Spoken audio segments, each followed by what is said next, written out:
Good morning seventh class बच्चों। आज हमारा थर्ड चैप्टर हिस्ट्री का स्टार्ट हो रहा है। पार्ट का नाम है दिल्ली के सल्तनत। यहाँ पर हम दिल्ली के जो सल्तनत का अध्ययन करेंगे बेटे। जब से दिल्ली आपके क्या कहते हैं सभी के निगाहों में आने लगी थी। दूसरे शब्दों में हम कह सकते हैं जब दिल्ली सल्तनत पर बड़े बड़े साम्राज्यों का विस्तार हुआ था, उस समय विशेष के बारे में आपके द्वारा यहाँ पर अध्ययन किया जाएगा। आपने देखा होगा सेकेंड चैप्टर के अंदर दिल्ली जैसा कोई नाम ही नहीं आया था। दिल्ली सल्तनत का कोई नाम नहीं आया, दिल्ली के कोई प्रमुख राजवंशों का नाम नहीं आया। लेकिन हमने उस समय के अध्ययन जो किया था दक्षिण भारत का किया था, और 8वीं 9वीं 10वीं 7वीं 8वीं 9वीं 10वीं 11वीं शताब्दी के बारे में अध्ययन किया था।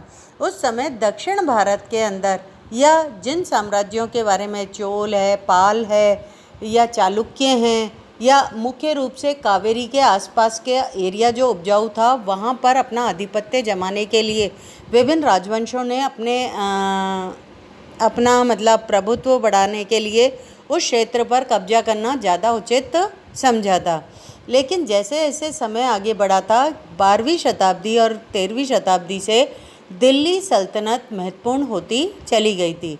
यह दिल्ली पर साम्राज्य की स्थापना करना ही प्रमुख बड़े साम्राज्यों का मुख्य उद्देश्य रह गया था। दिल्ली अब केंद्र में थी। यहाँ पर हमारे द्वारा दिल्ली के सल्तनतों का ही अध्ययन किया जा रहा है, दिल्ली के सुल्तानों का ही अध्ययन किया जा रहा है बेटा। यहाँ पर स्टार्ट कर रहे हैं। हमने अध्याय 2 में देखा था कि कावेरी डेल्टा जैसे बड़े राज्यों के केंद्र बन गए थे। कावेरी डेल्टा के बारे में ही हमने पढ़ा था। वहीं पर चोल हैं, चालुक्य हैं, पाल हैं, परमार हैं, ये सब उसी क्षेत्र पर अपना आधिपत्य बनाना चाहते थे, क्योंकि वो एक समृद्धशाली क्षेत्र था संसाधनों की दृष्टि से, और ऐसी स्थिति के अंदर उनके राज्य के विस्तार में वो बहुत बड़ा सहायक क्षेत्र था। आगे बढ़ते हैं। क्या आपने कभी गौर किया कि अध्याय 2 में ऐसे किसी भी राज्य का जिक्र नहीं है जिसकी राजधानी दिल्ली रही हो? इसकी वजह यह है कि दिल्ली महत्वपूर्ण शहर 12वीं शताब्दी में ही बना था। बेटा ये लाइन नोट कर लेना अपनी किताबें खोल के। पेज नंबर 30 से आज आप स्टार्ट कर रहे हैं। यहाँ पर आपके इस लाइन को फर्स्ट पैराग्राफ की नोट कर लेना। दिल्ली महत्वपूर्ण शहर 12वीं शताब्दी में ही बना था।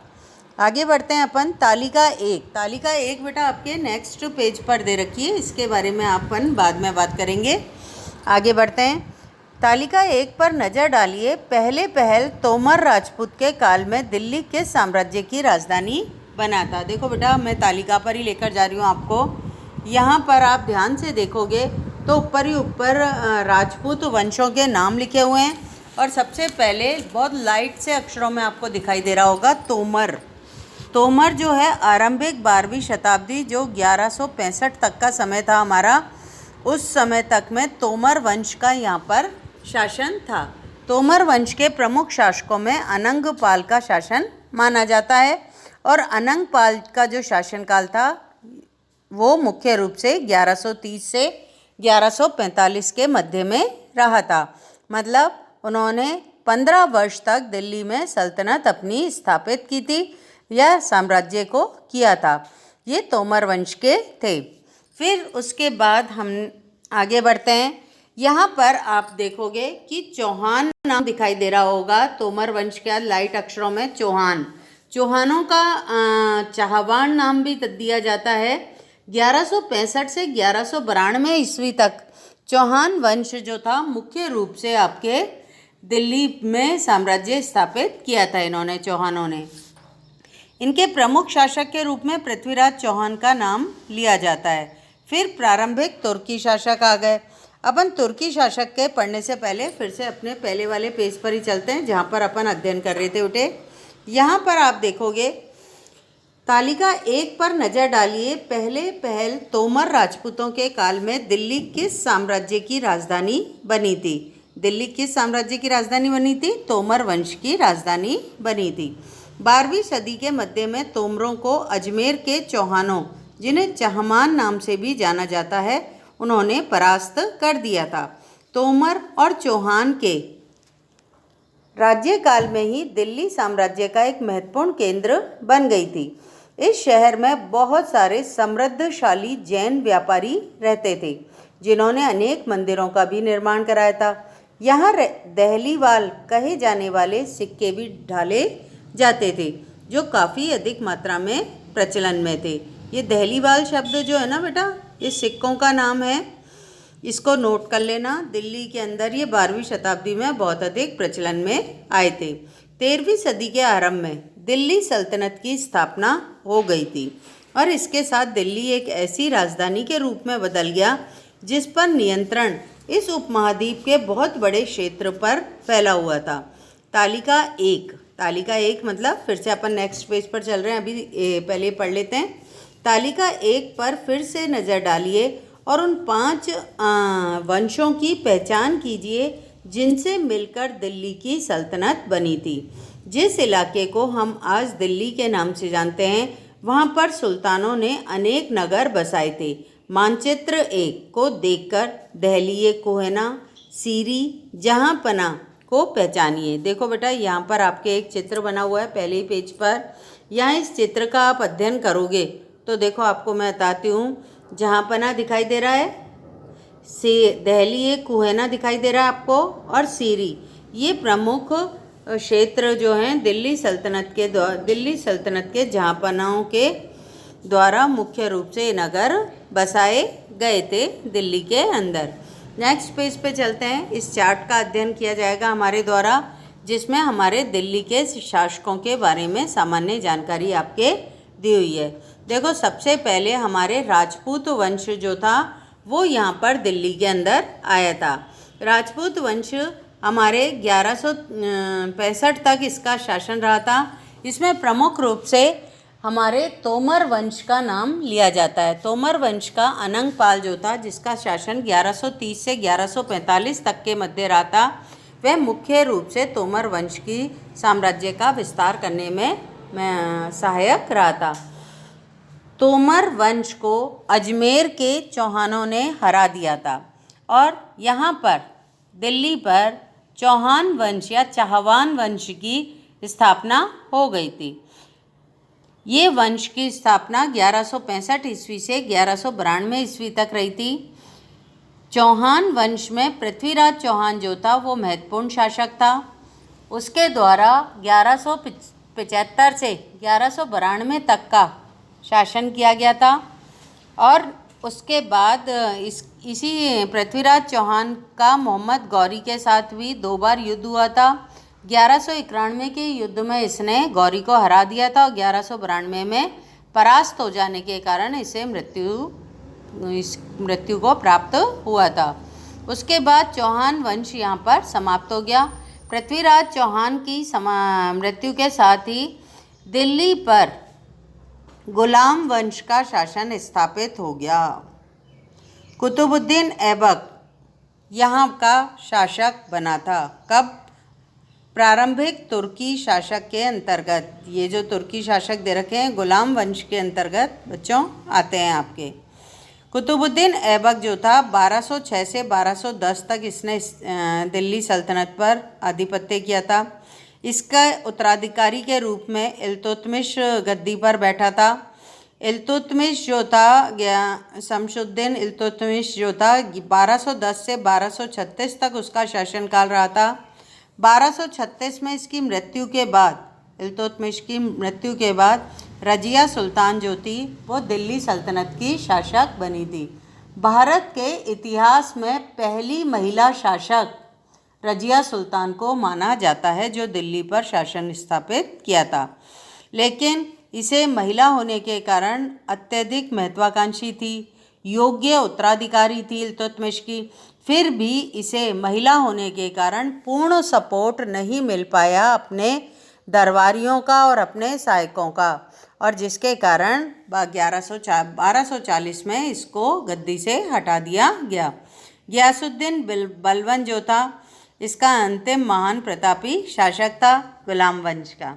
1266 से 1287 तक इसने शासन किया था बेटा। इस वंश 1287 के बाद जितने भी इसके अंदर बैठे थे शासक वो खास शक्तिशाली नहीं थे। यहाँ पर खिलजी वंश की स्थापना हुई 1290 में। खिलजी वंश के और खिलजी वंश भी ज़्यादा लंबे समय तक नहीं चला था। 1290 से 1320 तक ही इसका समय माना जाता है। इसके प्रमुख शासकों में जलालुद्दीन खिलजी, जो 1290 से 1296 तक था, और अलाउद्दीन खिलजी का नाम मुख्य रूप से लिया जाता है। अलाउद्दीन खिलजी जो था बेटा एक महान शासक है अपने भारतीय इतिहास में, मध्यकालीन भारत के इतिहास में। इसने अपने साम्राज्य का बहुत तेज़ी से विस्तार किया था और साथ में अपने राज्य के में स्थायित्व भी प्रदान करने के लिए कई ऐसे व्यवस्थाएं स्थापित की थी जो बहुत ही महत्वपूर्ण सिद्ध हुई थी। आगे बढ़ते हैं। देखो, सबसे पहले आपने गुलाम वंश का पढ़ा था।